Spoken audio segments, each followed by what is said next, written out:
नमस्कार प्यारे दोस्तों, कैसे हैं आप कुशल मंगल होंगे। इसी कामना के साथ बढ़ते हैं आज के daily current affairs update Hindi भाषा के कार्यक्रम की ओर।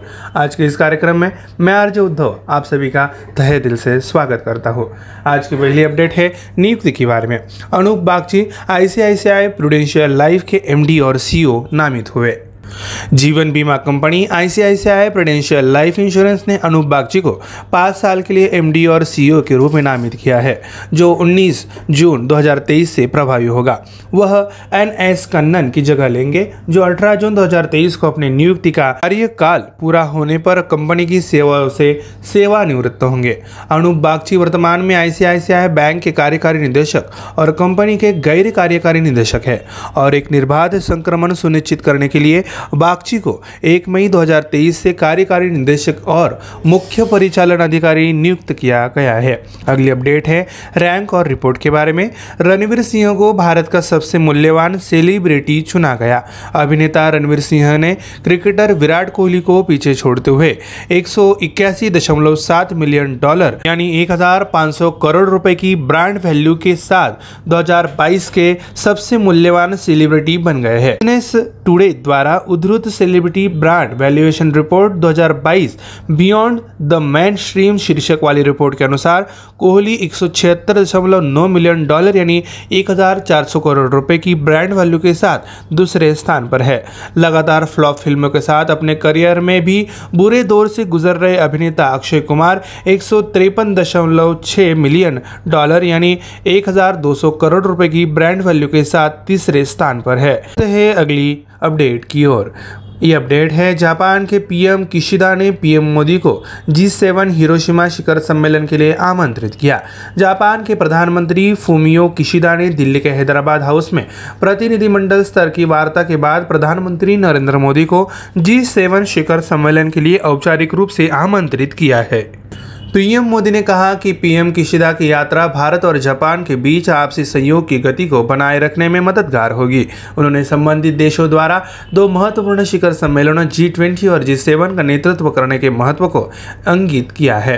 मोदी ने कहा, भारत जापान विशेष रणनीति और वैश्विक साझेदारी हमारे परस्पर लोकतांत्रिक मूल्यों और अंतर्राष्ट्रीय मंच पर कानून के शासन के सम्मान पर आधारित है। बढ़ते हैं अगले अपडेट की ओर। ये अपडेट है रैंक और रिपोर्ट के बारे में। वर्ल्ड हैप्पीनेस रिपोर्ट 2023 भारत 126वें स्थान पर। संयुक्त राष्ट्र सतत विकास समाधान नेटवर्क द्वारा जारी नवीनतम वर्ल्ड हैप्पीनेस रिपोर्ट में फिनलैंड को दुनिया के सबसे खुशहाल देश के रूप में स्थान दिया गया है। हर साल अंतर्राष्ट्रीय खुशी दिवस पर जारी की जाने वाली रिपोर्ट देशों को उनके औसत जीवन मूल्यांकन के 3 पूर्ववर्ती वर्षों के आंकड़े के आधार पर खुशी पर रैंक करती है। भारत 136 देशों में से सूची में 125वें स्थान पर है, जिससे यह दुनिया भर के सबसे कम खुश देशों में से एक है। हैरानी की बात है कि यह नेपाल 78वें और चीन 64वें, बांग्लादेश 118वें, पाकिस्तान 108वें और श्रीलंका 112वें जैसे अपने पड़ोसी देशों से भी पीछे है। अगली अपडेट है अंतर्राष्ट्रीय के बारे में। बांग्लादेश ने अपना पहला पनडुब्बी बेस चालू किया। प्रधानमंत्री शेख हसीना ने कॉक्स बाजार के बेकुआ में बांग्लादेश के पहले पनडुब्बी बेस BNS शेख हसीना का उद्घाटन किया। नवनिर्माण नौसैनिक अड्डे को अत्याधुनिक पनडुब्बी बेस बताते हुए प्रधानमंत्री ने इस कार्यक्रम को बांग्लादेश नौसेना के इतिहास में गौरवपूर्ण अध्याय बताया। ढाका में अपने आधिकारिक आवास गणभवन से पनडुब्बी बेस का डिजिटल माध्यम से उद्घाटन करते हुए प्रधानमंत्री हसीना ने कहा कि नए पनडुब्बी बेस से नौसेना को विशाल समुद्री संसाधनों को सुरक्षित करने के लिए अपनी परिचालन क्षमता बढ़ाने में मदद मिलेगी। अगले अपडेट है पुरस्कार के बारे में। बॉम्बे जयश्री को संगीत अकादमी द्वारा संगीत कलानिधि पुरस्कार 2023 के लिए चुना गया। प्रसिद्ध कर्नाटक गायिका और संगीतकार बॉम्बे जयश्री को संगीत अकादमी द्वारा संगीत कलानिधि से सम्मानित किया जाएगा। जयश्री कर्नाटक संगीत के क्षेत्र में एक बहुमुखी व्यक्तित्व है। बॉम्बे जयश्री समृद्ध विरासत के संगीतकारों के परिवारों से आती है और वह उनमें से चौथी पीढ़ी का प्रतिनिधित्व करती है। वह एक वोकलिस्ट, गायिका और संगीतकार है जिन्होंने हिंदी, तेलुगु, मलयालम, कन्नड़ और तमिल फिल्मों जैसी विभिन्न भाषाओं में गाया है। भारत का चौथा सर्वोच्च नागरिक पुरस्कार पद्मश्री भी उन्हें एक संगीतकार के रूप में उनके उत्कृष्ट योगदान के लिए प्रदान किया गया है। अगली अपडेट है राज्य के बारे में। कोलकाता के साल्ट लेक में बनेगा World Trade Centre, Merlin group ने कहा।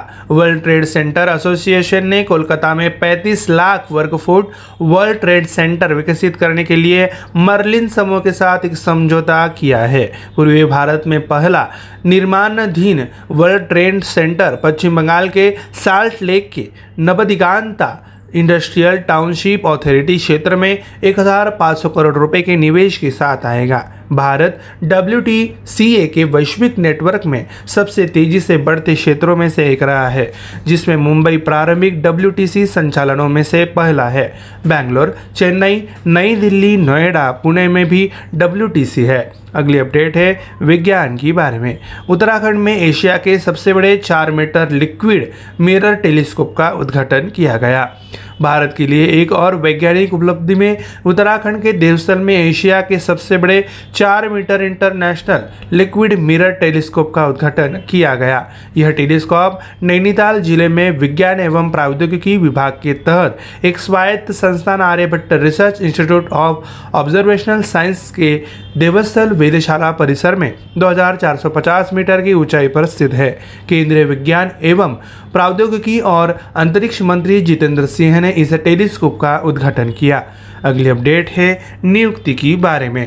मनमीत के नंदा इन्वेस्ट इंडिया की MD और CEO नियुक्त किया गया। इन्वेस्ट इंडिया के बोर्ड ने सुश्री मनमीत के नंदा IAS पश्चिम बंगाल कैडर को पूर्णकालिक नियमित नियुक्ति तक इन्वेस्ट इंडिया की प्रबंध निदेशक और CEO यानी अतिरिक्त प्रभार के रूप में नियुक्त किया है। सुश्री नंदा ने श्री दीपक बागला के इस्तीफे के बाद पदभार संभाला। मंत्रालय ने कहा कि बोर्ड 8 साल की छोटी सी अवधि में दुनिया की सबसे सम्मानित निवेश संवर्धन एजेंसी के रूप में सरकार के अनूठे प्रयोग का एक शानदार उदाहरण। इन्वेस्ट इंडिया की स्थापना के उनके असाधारण नेतृत्व और प्रतिबद्धता के लिए दीपक बागला की सराहना करता है। अगली अपडेट है खेल के बारे में। पंकज आडवाणी ने दमानी को हराकर एशियाई बिलियर्ड्स खिताब बरकरार रखा।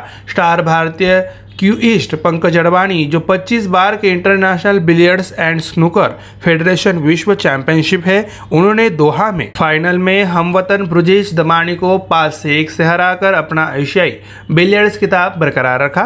ग्रुप चरण में दमानी से हारने वाले आडवाणी शानदार फॉर्म में थे और उन्होंने पहले 2 गेम आसानी से जीते। उन्होंने प्रत्येक फ्रेम में ब्रेक बनाए और जिससे चौथे गेम में सेंचुरी ब्रेक भी शामिल था। दमानी ने तीसरे फ्रेम में 75 रन बनाए, लेकिन दोहा में QBSF अकादमी में उन्हें 105 से हारकर रजत पदक से संतोष करना पड़ा। प्यारे दोस्तों, हमारा daily current affairs update Hindi भाषा का यह कार्यक्रम यहीं पे समाप्त होता है। मैं RJ उद्धव आप सभी से लेता हूँ इजाजत। तब तक के लिए ऐसे ही बने रहिए और सुनते रहिए radio MPSC Guru, spreading the knowledge, powered by spectrum academy. धन्यवाद।